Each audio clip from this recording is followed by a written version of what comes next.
गुस्से में चिढ़कर सौरभ बारिश में दरवाजे के बाहर जाकर के बैठ जाता है, जहां पड़ोस में रहने वाला मनोज मोमोज की रेड़ी लगाकर रखता है।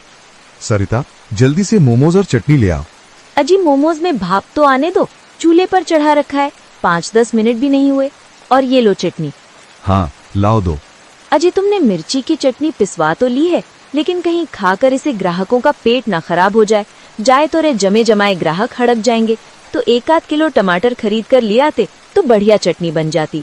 सरिता की बात पर मक्खी छूस लालची मोमोज वाला पिनक जाता है। सरिता, टमाटर का भाव तेज हो गया है। अगर चटनी बनाने में ही महंगे रेट के टमाटर लगाऊंगा तो मुनाफा क्या खाक कमाऊंगा। वैसे भी ग्राहक तीखा चटपटा मोमोज ही चाव से खाते हैं। अब जल्दी से मोमोज ले आओ। हाँ जी, अभी लाई। कुछ ही देर में मनोज मोमोज बेचने चला जाता है। तभी बारिश में तर उमेश रिक्शा लेके आता है। भैया आप आ गए? हाँ, ये ले विभा, राशन ले जा। मैं रिक्शा खड़ा करके आता हूँ। जी ठीक है भैया।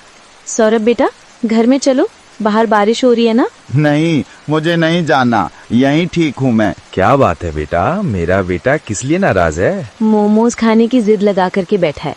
खाना ही नहीं खाया इसने भैया। अच्छा, तो मेरी राजा बेटे को मोमोज खाने का मन कर रहा है। हाँ, मुझे चटपटे मोमोज खाने हैं पापा। मैंने दादी से पैसे मांगे तो मम्मी ने डांटा। कोई बात नहीं, पापा पैसे उधार देंगे अपने सौरभ को। पापा, अब मुझको मोमोज खाने के लिए पैसे दे दो, फिर तो रात को जब पड़ोस वाले अंकल आएंगे तो 2 मोमोज खाऊंगा। ठीक है, तो रात को मोमोज खा लेना, लेकिन अभी सौरभ और पापा स्वादिष्ट सब्जी रोटी खाएंगे। मोमोज खाने के लालच देने पर सौरभ रोटी सब्जी खाने को राजी। उमेश उसे 10 रुपए देता है।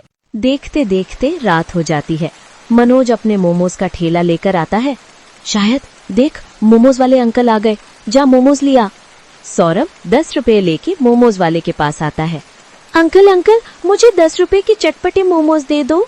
10 रुपए में मोमोज नहीं आते, चल दफा हो जाए यहाँ से। पता नहीं कहाँ कहाँ से चले आते हैं। आज ही इतने मोमोज बचाकर लाए हो, ऐसे भी बारिश में सुबह तक खराब हो जाएंगे, दे दो बच्चों को। मनोज कंजूसी से डोंगे में से 2 मोमोज डाल के देता है। ये ले मोमोज, अब चल जा। Thank you uncle. देखो देखो पारुल दीदी, अंकल ने 10 रुपए में 2 चटपटी मोमोज दिए हैं, चलो खाते हैं। हाँ भाई, चल खाते हैं।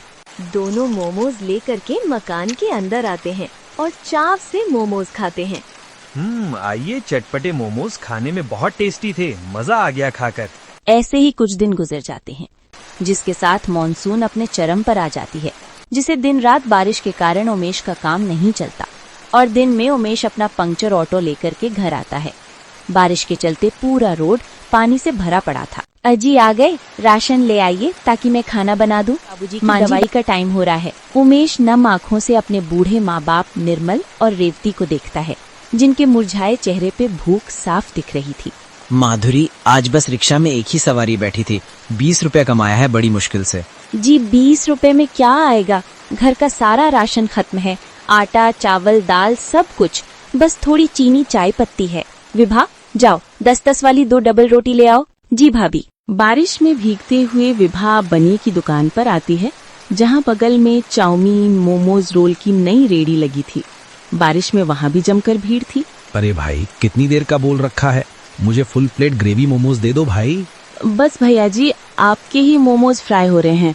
अंकल, मुझे 10 रुपए के बंद गोभी वाले मोमोज और 10 रुपए के सोयाबीन वाले चटपटे मोमोज दे दो, और चटनी थोड़ी ज्यादा डालना।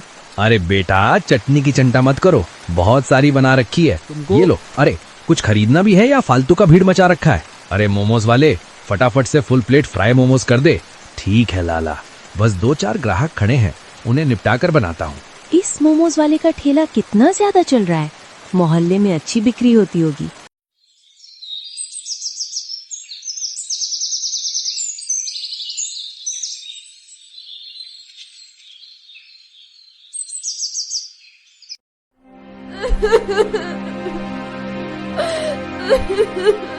ऐसा तो हमारा घर कैसे चलेगा?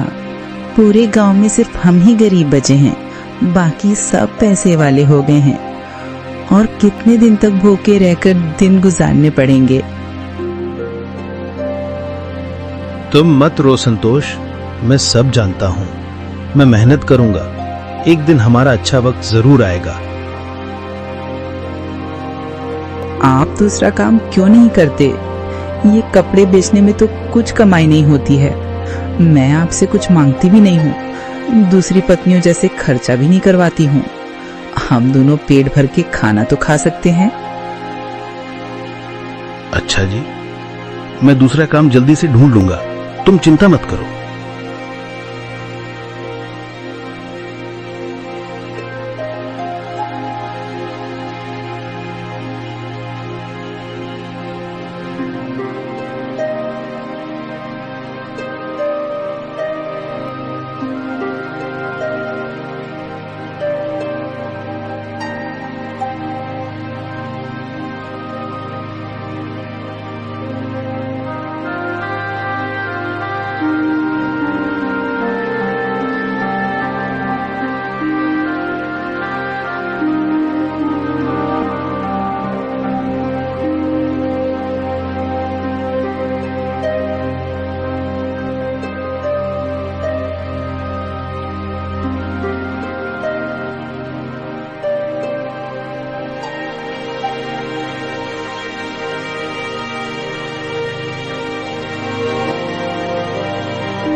पवन काम ढूंढने जाता है।